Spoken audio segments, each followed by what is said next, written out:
Welcome to Kishore academy. இன்றைக்கி நம்ம என்ன பார்க்க போகிறோம் அப்படின்னா 10th standard social science. Social சயின்ஸில் உள்ள இந்தியாவின் அண்டை நாடுகள் பெயர்களை கூறு. இந்த 2 மார்க் கொஸ்டினுக்கு ஆன்சர் பார்க்க போகிறோம்.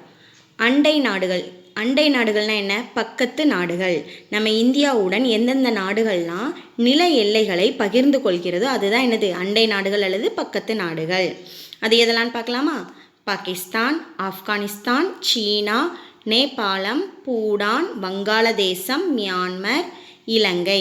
இதில் இலங்கை மட்டும் நம்ம இந்தியாவுடன் நீர் எல்லையை பகிர்ந்து கொள்கிறது. ஏன்னா இது நம்ம இந்திய பெருங்கடலில் உள்ள ஒரு தீவு நாடு. Name the neighbouring countries of India. Neighbouring அப்படின்னா பக்கத்து நாடு அல்லது நெய்பரிங் அப்படின்னா அண்டை அல்லது பக்கத்து அப்படின்னு மீனிங். கண்ட்ரீஸ் அப்படின்னா நாடுகள். அது எதெல்லாம்? பாகிஸ்தான், ஆப்கானிஸ்தான், சீனா, நேபாள், பூட்டான், பங்களாதேஷ், மியான்மர், ஸ்ரீலங்கா. தேங்க்யூ.